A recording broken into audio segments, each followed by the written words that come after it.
Welcome back to Malaysia's ASEAN Moment, a limited series on the 2025 ASEAN Chairmanship, diving into Malaysia's approach and priorities from a policy perspective. I'm your host, Angeline, and today's episode will finally address the issue of Myanmar. And with us today is Lilianne Fan, who heads the Secretariat for the Malaysian Advisory Group on Myanmar, and also the All Party Parliamentary Group on Malaysia on refugee policy. She is a humanitarian who has been at the forefront of refugee protection and humanitarian response, including in the aftermath of Cyclone Nargis and the Aceh tsunami.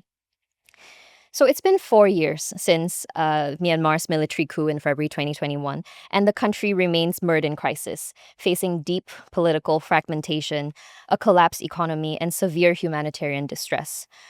ASEAN's main response to this crisis has been the five-point consensus, which was initially hailed as a diplomatic breakthrough, but the limited progress on the ground has raised doubts about its viability. As ASEAN Chair of 2025, Malaysia has signaled that breaking the deadlock in Myanmar will be a core priority, and we will certainly get into all of the details of what has happened this year as Malaysia chairs ASEAN. But first, let's go back to the beginning of when Myanmar first joined the bloc. Not many recall this, but Myanmar actually joined ASEAN in 1997, incidentally, when Malaysia was chair at that time, and it was a controversial decision. But nevertheless, Malaysia was a strong advocate for Myanmar to join the bloc. So, Lily, maybe you can start us off with sharing a bit about what Myanmar's membership into ASEAN means to Malaysia historically and if this has evolved. Thank you, Angelina. I think it's important to remember this context. So I'm really glad that you brought that up because we tend now to look at Myanmar really through a post-2021 lens, which I think is not fair either in Myanmar or in ASEAN and understanding that relationship. And I think what we need to see is that invitation to join ASEAN was at a time when, I think the existing ASEAN members were looking at a number of countries, right? Myanmar, Laos, Cambodia, Vietnam, and really looking at the level of disparity that was existing between the original ASEAN countries and these countries, and also understanding that each of these countries came from very diverse and war-torn and very tragic, turbulent backgrounds, but that shouldn't be a sort of justification to keep them out permanently of ASEAN. So I do think that it was an important step from Malaysia as chair at the time to understand that joining ASEAN would be an important step for those countries to try to bridge the development gap and also to learn norms, right? I think that it's important to look at the way that the ASEAN frameworks and ASEAN norms and standards also can influence a country. So I think this is what Malaysia and the other ASEAN members had really hoped would happen. And it wasn't easy because Myanmar was a very closed country at that time. You really didn't have democratic institutions, democratic practice, and it actually wasn't until the Cyclone Nargis crisis, which I served in, when ASEAN really sort of used its clout, which it had never done before in any crisis within ASEAN, used its clout to say to Myanmar, as an ASEAN member, you cannot keep your door closed to ASEAN, and therefore let ASEAN be the bridge for the humanitarian assistance to bring that humanitarian aid into Myanmar. Myanmar at that time was heavily under sanctions by the Western countries. Even the UN had a very limited presence and was really severely restricted also because of those sanctions. And that changed during Cyclone Nargis, and ASEAN played a huge role in that. So I do think that there are lots of opinions that should ASEAN, have allowed Myanmar to join in the first place and all of this. And I think you have people who will agree and those who will, disagree. But I think what is important is the way that ASEAN used that and be able to use the institution of ASEAN as a bridge in order to be able to help to open those doors and play a diplomatic role in starting to build a mechanism that whereby the international community, the larger international community, could actually engage with ASEAN rather than engage with the Myanmar military, because most of the international community at that point did not have diplomatic relations with the Myanmar military. Maybe we can talk a little bit more about progress. So far as chair, Malaysia has made a lot of progress on Myanmar this year.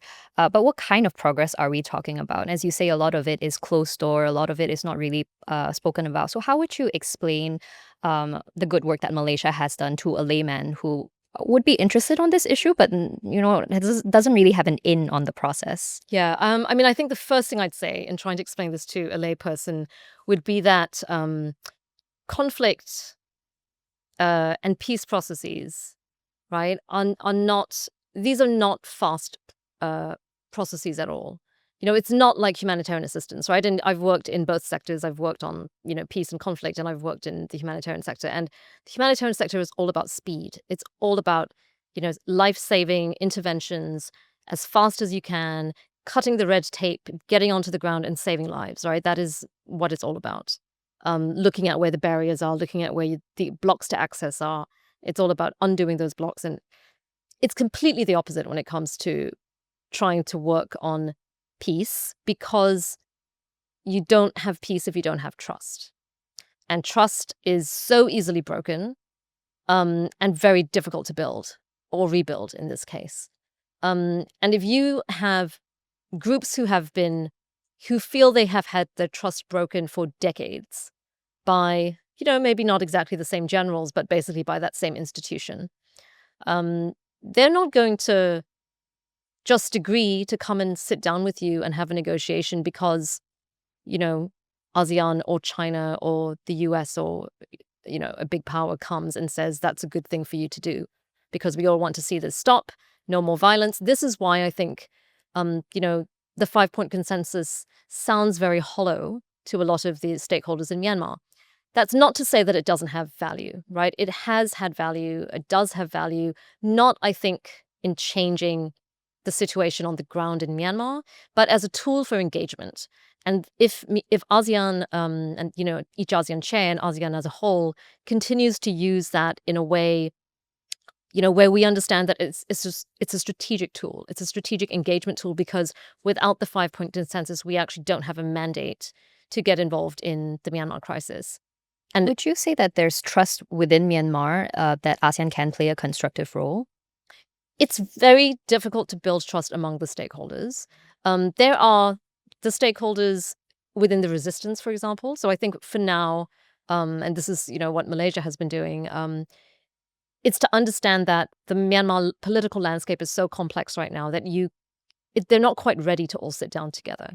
So the way to have conversations with each of them, or with as many as possible, and which is mandated by the 5-point consensus in inclusive political dialogue, it's to try to talk to as many of those stakeholders as you can and really listen. And I think that is where the progress has been made, because I feel that now, through this process, some of the member states of ASEAN who have been doing deep listening, certainly our special envoy, Tan Sri Othman, certainly has learned a lot more about Myanmar and is probably really one of the top experts on Myanmar in the entire region now, because he's heard so much. And just doing that listening, having that process to listen to the stakeholders in their diversity, right? And across the political spectrum, across, from those who are 100%, for a democratic, federal, bottom-up federal democracy, and those who are 100% for stronger institutions at the center led by the military, that type of security, or those who are somehow undecided or in the middle. There are actors, within every scope. I think that it's quite clear, that there are huge political divides. Those will not be reconciled easily. And they certainly, I don't think, will be reconciled because, any of the ASEAN members or ASEAN as a whole just demands it, right? It's not about just demanding things. And I think that is where we learned as well in ASEAN, that it was very, I wouldn't say easy, but it was one thing to come up with the 5-point consensus and the points in the 5-point consensus, what we would like to see. But there was no real implementation strategy for this. And I think just declaring it and expecting people to follow it, that will never happen. what's the incentive for the military, number one? Why should they stop fighting if people are fighting against them? Why would they stop defending themselves? Why would they stop attacking what they see as their enemy? Why would the resistance forces stop, uh, you know, defending themselves against what they see as military attacks, and also stop fighting for what they see was a stolen election? And for the ethnic resistance groups, why would they stop, trying to regain territory or trying to set up their own political system, which they've been trying to do for the last 8 decades, right? So I think that if you don't understand the political context, it's very easy for us to say there's been no progress, this is not stopped. The violence is still continuing. Yes, the violence continues, but there's reason for that, right? Would you say that in Myanmar, they see that there is a difference with Malaysia as chair this year in the way ASEAN engages with them this year? I think definitely the stakeholders who are, more on the pro-democracy side definitely see that. And I think that the reason I'm saying that is because there have been very broad, inclusive consultations and engagements and convening of these stakeholders in a way that listens very deeply, but also brings in more actors who have not been at the table before since the 5-point consensus, process was started. And some of them, I think, feel for the first time that they're being engaged by ASEAN, which I think is a good thing because, as frustrated as the people of Myanmar are, including with ASEAN, I think that to have representatives and leaders and political leaders who can say, we've engaged in an ASEAN process, that's really important. That's important because that's happening more now, that you'll see groups who probably a few years ago, most ASEAN leaders didn't even know existed, a very small minority group in the corner of one state. That is all very critical because it gives, I think for ASEAN, it gives us a better understanding of who these stakeholders are. These are all stakeholders who will have to be involved in the decision-making on Myanmar's future. It helps us understand what they're asking for. It's not about giving legitimacy to any side. This is a conflict, right? I think it's not our role to be giving legitimacy to any side, but what our role is to be a facilitator, where you're first and foremost listening and also helping the other groups come to consolidation of their positions, right? So that they become clearer. And it's been very useful to bring groups together, even within, for example, the pro-democracy resistance or the ethnic armed actors. Many of them haven't had a chance to sit together. They've been so busy resisting, so busy basically fighting. And you don't really have these opportunities or safe spaces, particularly in the ASEAN region, to be able to do that. And I think for ASEAN, it's been a very important learning curve as well, because even within ASEAN, we're very used to being, quite state-centric.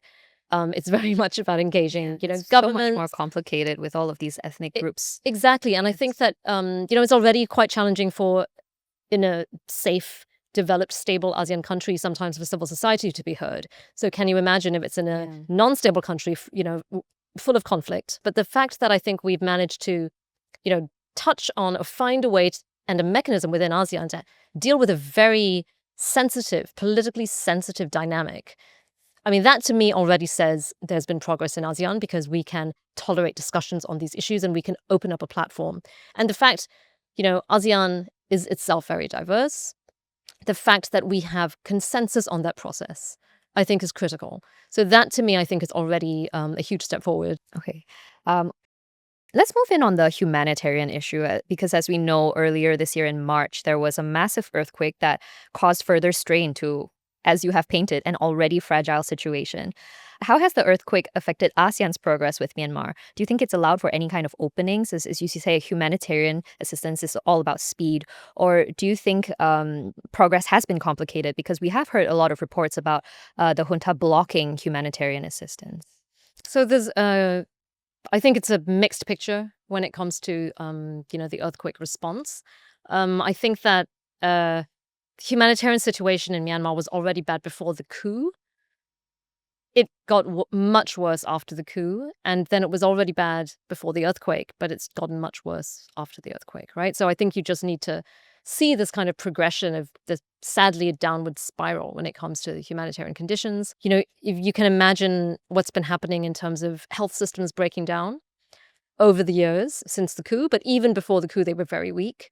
a real weakening of the health system, a real spike in food insecurity, um, the lack of, trade as well. The difficulties in trade have also made it very difficult. Inflation has been tremendously high. And then on top of that, of course, just incredible violence and, airstrikes targeting civilian infrastructure as well, including hospitals, right? This is the type of thing that you've been seeing.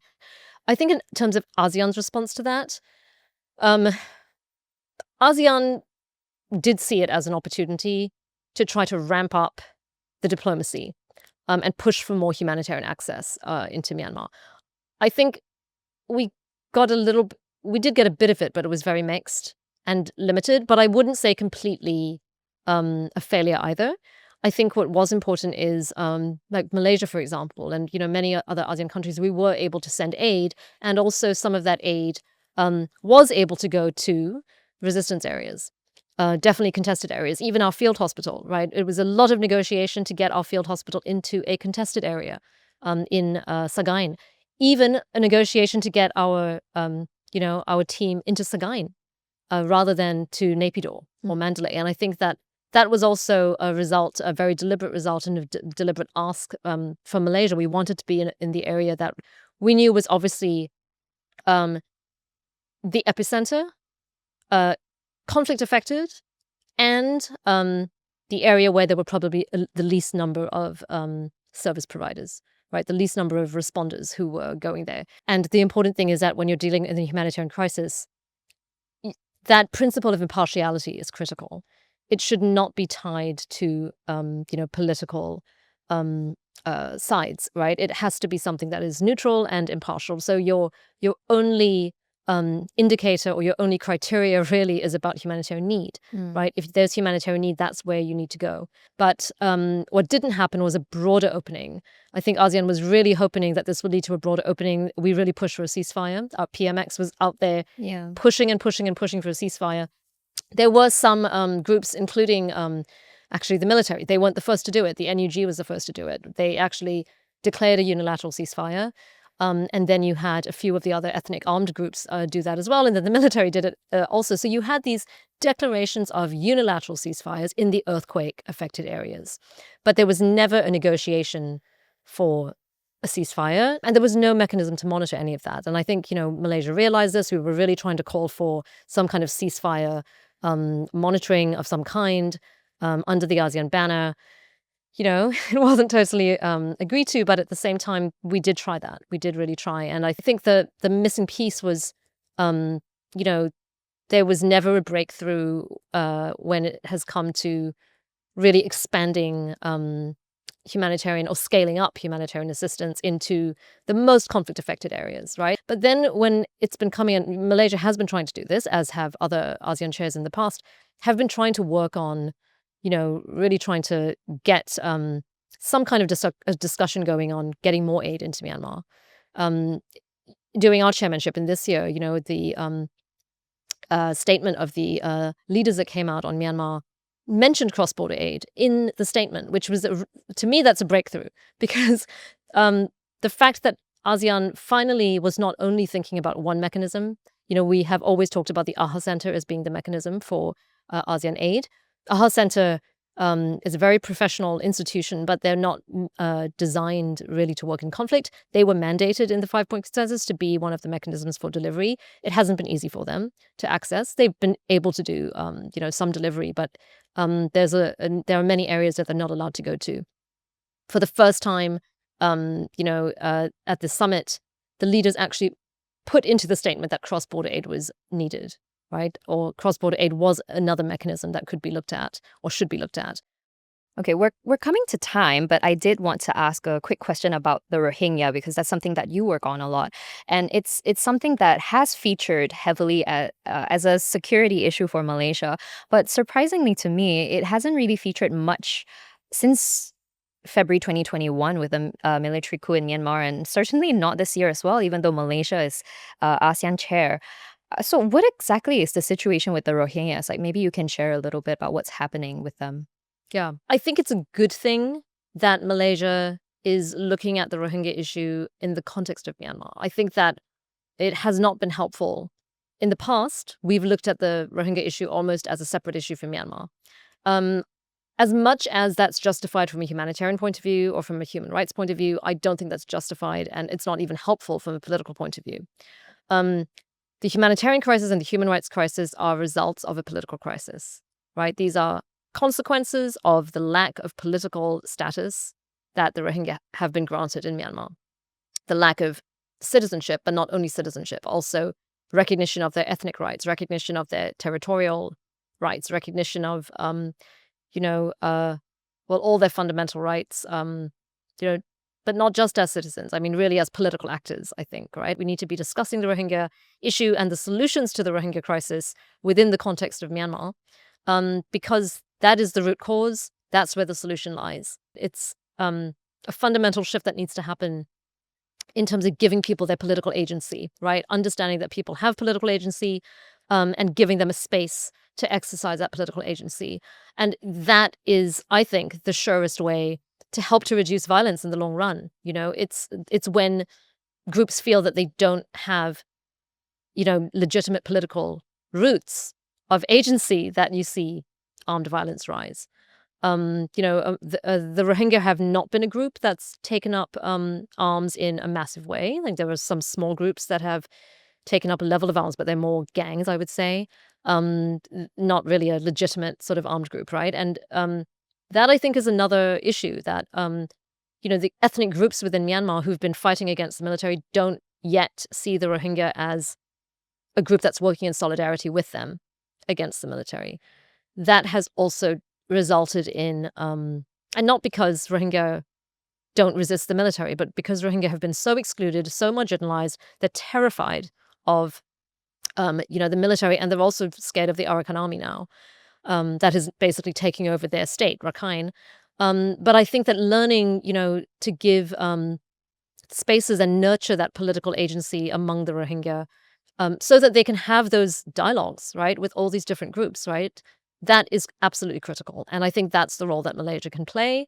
I'm a member of the Southeast Asia Women Peace Mediators, right? And, in mediation and peace processes, it's always about building those safe, quiet spaces where you can have these dialogues to happen, right? And this is why I was saying it's completely different from humanitarian assistance, and from you don't look for quick fixes. You look for very slow pieces of space that that you can open up. A few trusted actors can come in, building relationships, building trust. It takes years. It can take decades sometimes to get a process moving. Very rarely you'll have these sort of quick fixes, and quick fixes are dangerous, actually, right? If you just put a superficial plaster on a very deep wound, it's not going to last very long as a solution. So I think that is the challenge. I think there's a lot that Malaysia can still do, even after our chairmanship, on Myanmar, within the ASEAN framework, but also beyond that. So I do hope that we stay involved in this, because it definitely is a crisis which is not only complex, but something that will continue for a long time. And I think Myanmar and the people of Myanmar have so much to contribute to ASEAN that we really do have a responsibility to support some kind of better pathway forward for the people of this country. What a great way to end the episode as well, on a optimistic note, but also a very realistic one, knowing that the crisis will probably continue to be a challenge for many, many years to come, perhaps even decades. The topic of Myanmar is something that I think we can go on and on about, but unfortunately we are limited by time. Thank you, Lilianne, so much for your time. It's been such an interesting discussion, especially to learn about all of the things that's happening in Myanmar right now and in the past as well. Most welcome. You've been listening to Malaysia's ASEAN Moment, an ISIS Malaysia podcast. Be sure to follow us on Instagram, X, and LinkedIn at the Institute of Strategic and International Studies, ISIS Malaysia, for more updates and insights into our chairmanship year.